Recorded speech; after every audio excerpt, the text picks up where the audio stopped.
美女主播总掉线，榜一大哥却坐不住了。因为每次直播卡顿的时候，搞得大哥刷礼物都不开心了，于是就搜了下在海南有哪些修网比较厉害的。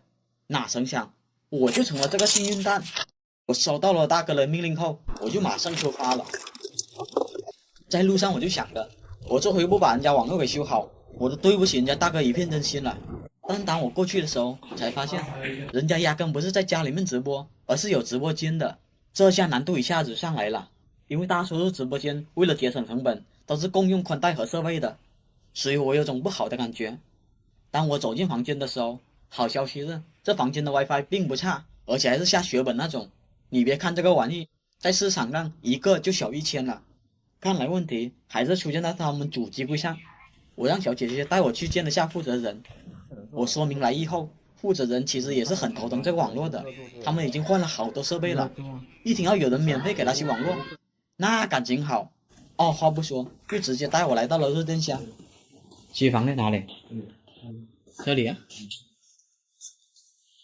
上面是吧？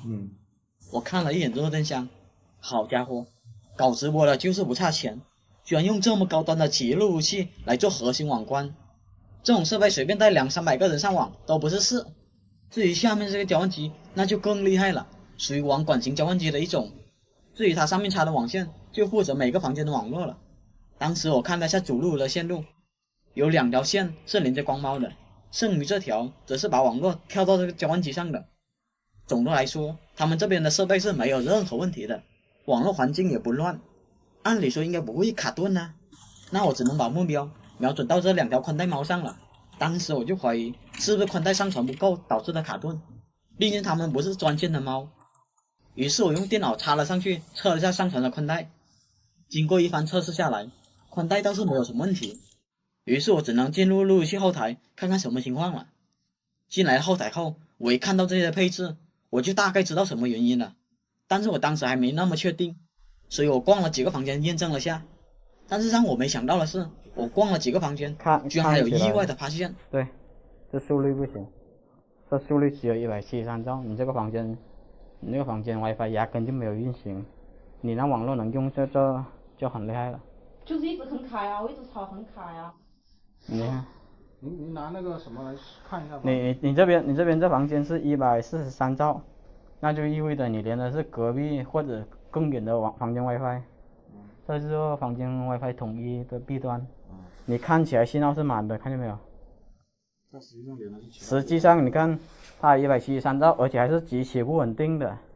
当时我人已经在 WiFi 面前了，但是连接速度却只有72兆，还伴有 WiFi 信号跳来跳去的情况。就算我关闭 WiFi 再重新连接一遍，还是会出现这种情况，这就明显不正常了。因为这么接近 AP 的情况下，正常速率应该高达1-2千才对。我给大伙看一下我正常时候的速率，有2401兆，相比它的72兆，那可是差的太多了。对了，怎么看连接速率，我也把这招教给大伙，以后就可以随时查看一下自己的网络状态了。在这之前，大伙记得，好了，开始吧。我们先打开这个 WiFi 界面，然后点击它感叹号，这里就可以看到我和 WiFi 的连接速度了。这个速度就可以判断你目前的网络好和坏，反正这个速度越高，你的网速越快就对了。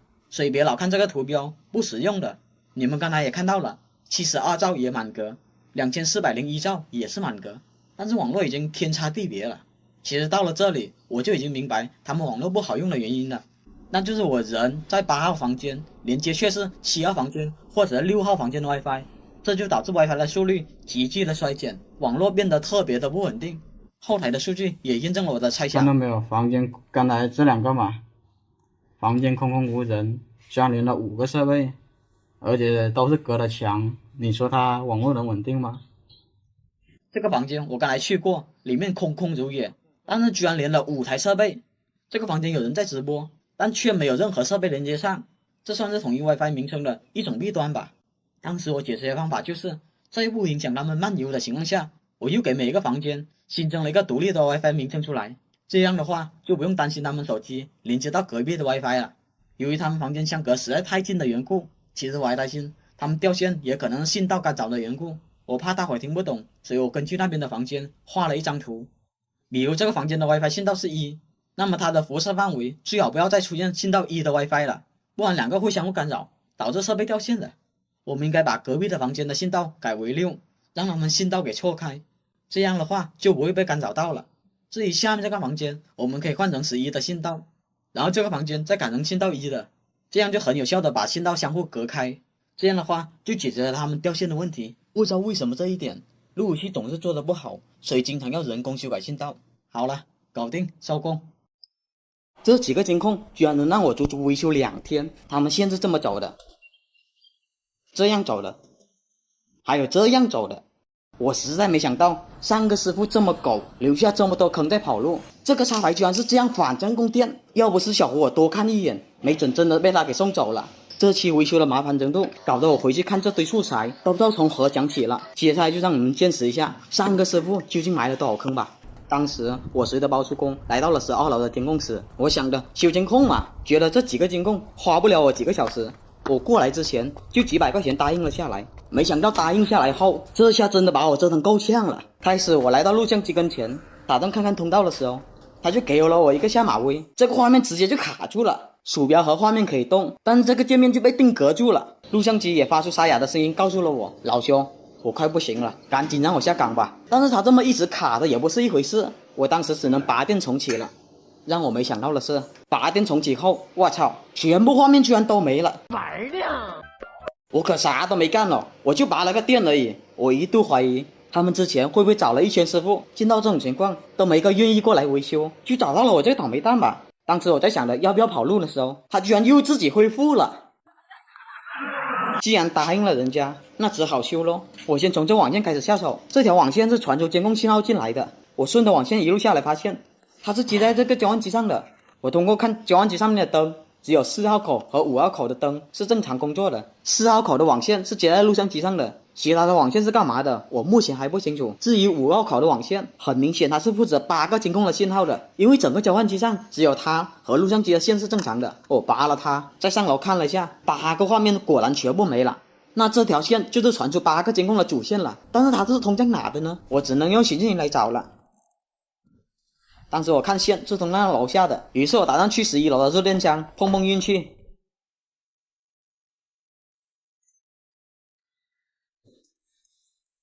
没想到的是，这线居然是接到11楼的交换机上。当时我就有了不好的预感，要这么推算下去的话，该不会是11楼的交换机又接到10楼交换机上吧？我马上拿寻迹仪来试一下。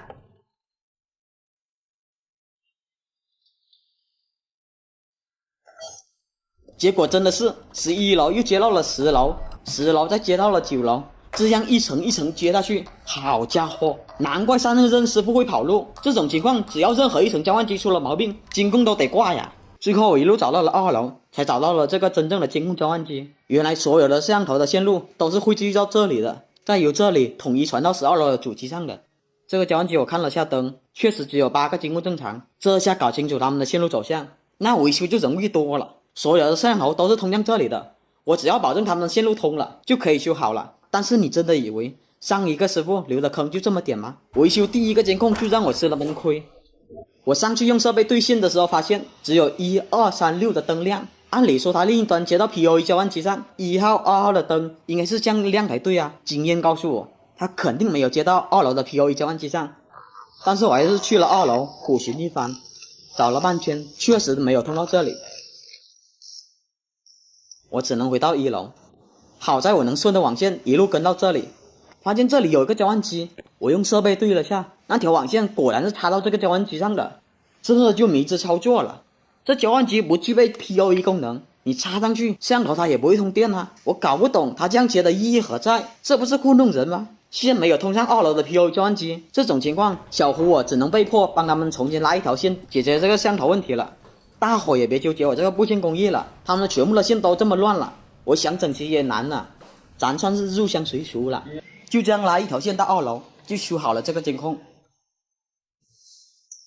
接下来到第2个摄像头了，我用寻迹仪对了下线，显示网线的3号芯断了，那这种最好维修了，这里我补充下一个知识点，网线分8芯，其实现在的 PoE 设备只要1、2、3、6芯就可以通电使用了。我这里3号芯断了，那么我用其他正常网线的位置和它换一下就行了。但是我没想到上个师傅这么狗，我到现在才发现他打的水晶头居然毫无规律可循，这明显是坑下一个倒霉蛋做准备的。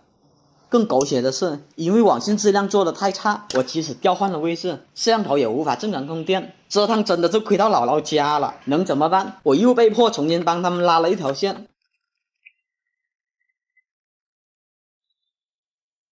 A few moments later， 到了第3个摄像头就更厉害了，居然是模拟摄像头。我太难了。怕是安装这个摄像头的时候，小胡我还在读小学呢。这个真的没有任何维修意义了，这种只能换新的摄像头了。得了，过来维修监控变成帮他们安装监控了，你说我亏不亏？